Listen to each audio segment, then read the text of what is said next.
What is up, you guys? It is Jess and I'm back. This video is coming later than what I wanted it to be, and I didn't have a video last week because I ended up taking a last minute trip to Seattle. Didn't have anything pre-recorded.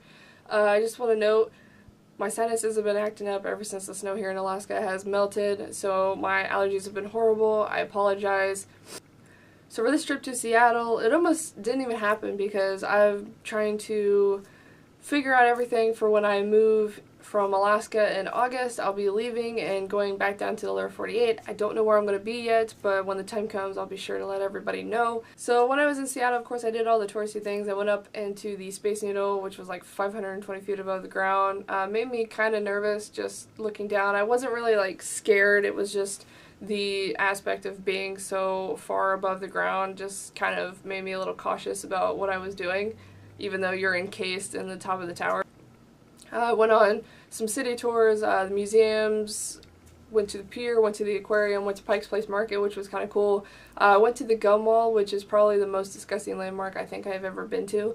I don't know what I expected because it's literally just two walls caked in chewed up gum, and people were taking like pictures of their kids and selfies with it, and it was extremely disgusting and gross and unsanitary.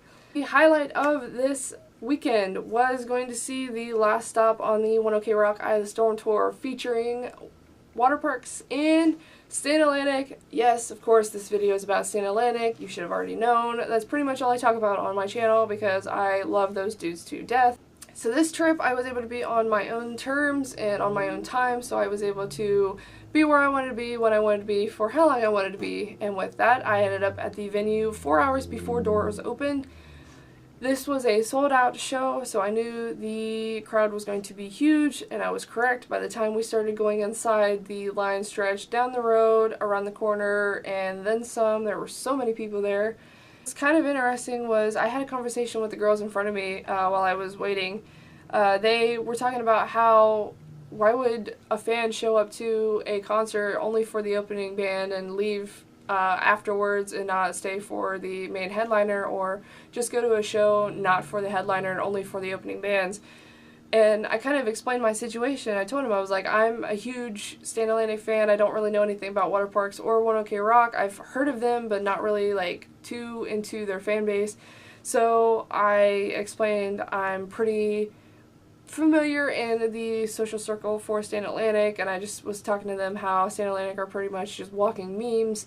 And I told them, I was like, if you had the opportunity to see a band, whether they're opening or headlining, you need to take the opportunity because you never know where you're going to be or where the band's going to be the next time you get to see them, if you even get to see them, because you honestly never know with the music scene now where bands are going to be.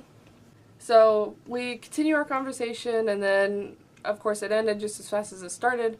And about 5 minutes after we finished our conversation, out of the venue walks Jono and Bonnie. They come up and are walking down the line. They get like 10 feet in front of me. I shyly wave and, smile at them, and they actually come over and hug me and start talking to me and tell me how great it was to see me again, and they went on their way just as fast as they showed up. And the girls in front of me that I was talking to, they kind of looked at me, they're like, oh, you were serious when you said that you kind of knew them personally. I was like, yeah, I downplayed it, but it's actually a longer story than what I had said. I'm too humble about a lot of the things that happen online, so I kind of downplay everything. And I explained to them, I was like, yeah, I started covering their songs around the time they released their Sidewinder EP, and they told me I could play one of their songs with them if they ever come and headline and I go to a headlining show. And just kind of explain my situation, saying, oh, I've actually done this before. I actually flew from Alaska to Ohio to see them on the Neck Deep tour. So I pretty much just under-exaggerated everything just because I was too humble about everything that has happened between me and St. Atlantic. So that was kind of cool for them to witness, and for that to actually happen so soon after our conversation. So I get inside the venue, and I'm like 20-ish feet away from the barricade. I'm probably closer because we ended up getting packed in like sardines. And the band comes out. They have Country Roads playing, so everybody started getting super hyped. The set list between the Neck Deep tour and the Eye of the Storm tour was completely different. The Neck Deep tour, of course, St. Atlantic didn't have their album out, but they only had 2 singles from the album actually released. Of course, they played all of their Sidewinder EPs, so Sidewinder, Coffee Midnight Push, Chemicals, and Mess I Made, as well as the 2 singles Lavender Bones and Lost My Cool. So for this Eye of the Storm tour, they ended up playing, of course, Lavender Bones, Lost My Cool, and then they threw in Skinny Dipping, which was released after the album was already out. And they ended up adding Speak Slow and Bullfrog. Bullfrog was a song that I didn't expect to be on this set list, and I'm so glad it was because it was like the highlight of the night for me. So in the set, you know, of course, they're talking about everything that's gone on. You know, bassist Mickey was talking about how he went down to the Seattle Mariners Stadium, which was a couple blocks away from the venue, and how they wouldn't let him into the event that was going on, and they just like gave him a free hot dog, and I'm just like, walking meme. But you know, so the band starts playing Bullfrog, and Bon puts her guitar down, so she ends up going up to the barricade and standing on the barricade. Everybody started pushing towards her. I started off left of center of the stage and ended up directly in front of her, and I literally was pretty much sandwiched in between so many different people, and she wasn't close enough for me to actually touch until she started crowd surfing, and she ended up at the person in front of me, and they looked like they were going to drop her. She was lower than my chest, and I really couldn't reach out and pick her up. So I actually had my hand out, and she grabbed onto it for a couple seconds, so I was trying to pull her up that way, but I don't know if it helped any, but thankfully she got back to the stage, didn't get dropped, didn't get hurt, and the show went on. So the band starts playing Lavender Bones, and one of the guys from 1OK Rock actually starts coming out and singing backup vocals, jumping on and off stage for that, and it was kind of cool to see. Of course, all of the 1OK Rock fans started going crazy. So I don't know if people were trying to open a mosh pit, but I couldn't even really like move during Lavender Bones because I had people pretty much anchoring me down, like holding on to me, and I'm like a tree in the middle of this crowd, and I had people all around me and then people all around them holding on, so I was pretty much anchored down, and we started swaying back and forth, and then it gets to the point to where I'm almost like falling over, and I'm getting really, really bad motion sickness and getting nauseated, and it didn't help that all of my adrenaline was pretty much dying off at this point. So after Stand Atlantic set, I start moving toward the merch table because I know it's more open. Everybody's making a hole because they see how pale I am, more than I am normally, and I'm like ghost white and just sweaty, and everybody starts making a hole and just pointing out the fact that I look like I'm going to pass out. I don't think I was on the verge of passing out, but I know I was white, and I know I was like sweaty. So of course I buy everything from the merch table because I am Stand Atlantic trash. So the first shirt is a long sleeve Stand Atlantic skinny dipping tee. The second one, this one's kind of cool just because it's like an off-white, and then the cool Stand Atlantic lettering.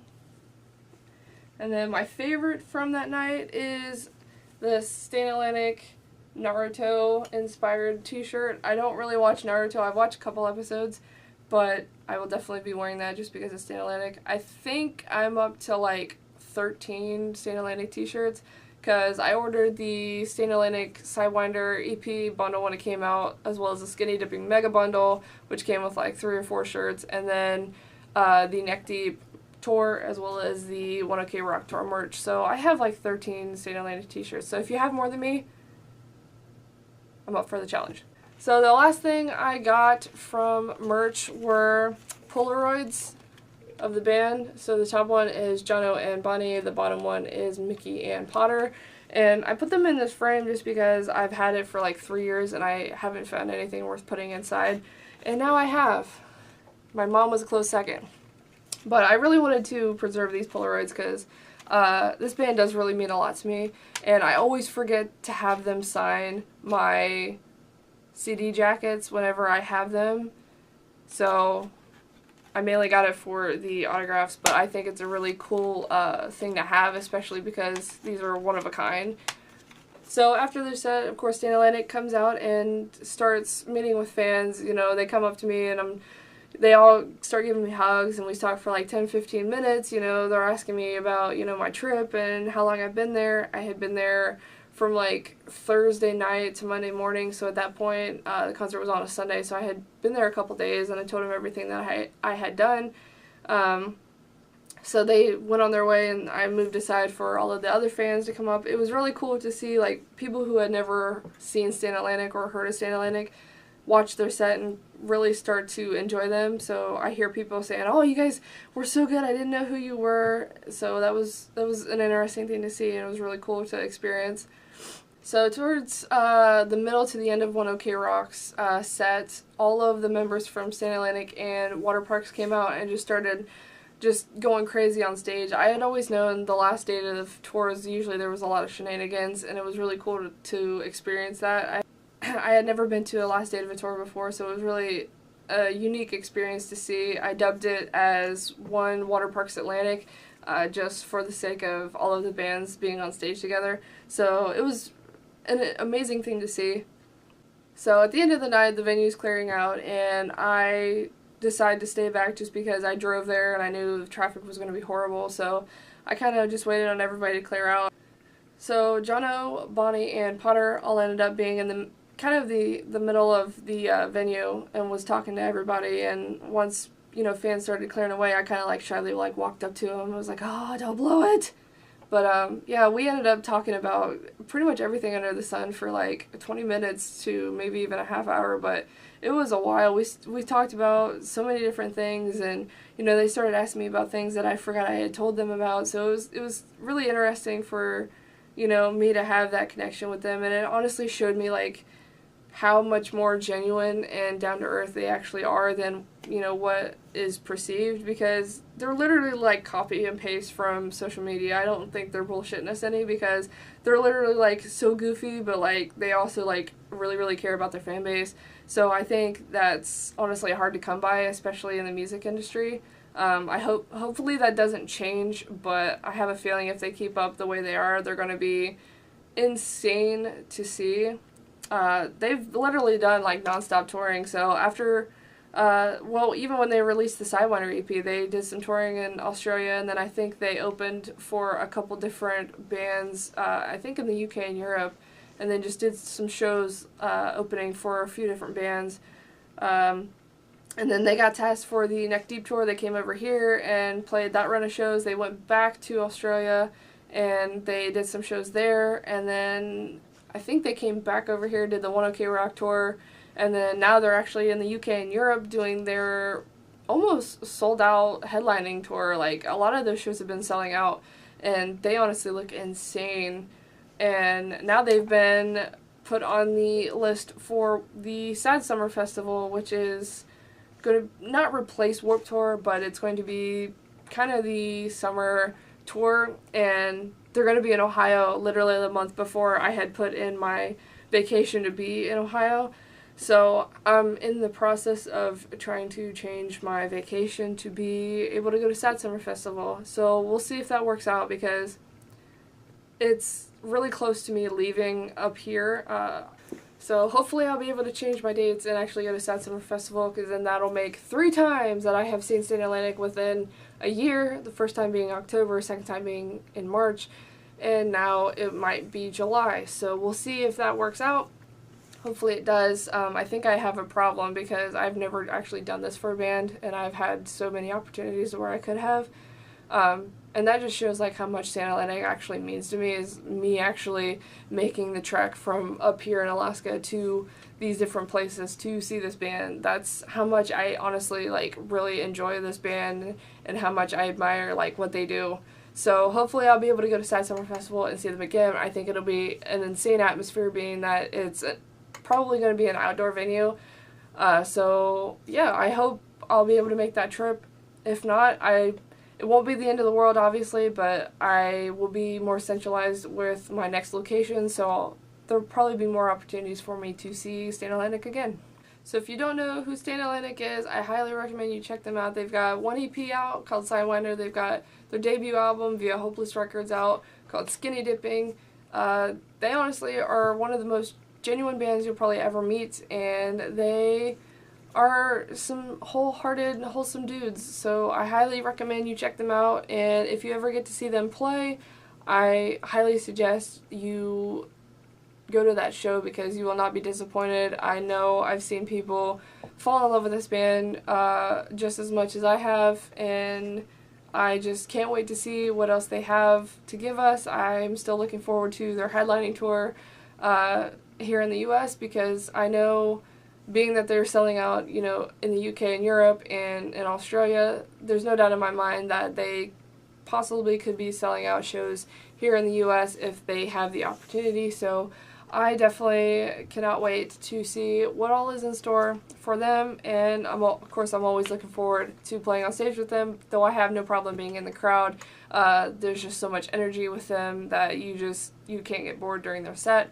But all in all, they're wholehearted great dudes to be around, and they mean so much to me. So I can't wait to continue this journey. It's already been 2 years since I've, you know, been in their fandom, and since I've had my first kind of like interaction with them. So I can't wait to see, you know, if they're in for the long haul, to see where they're going to be. So I'm always looking forward to seeing what they have in store.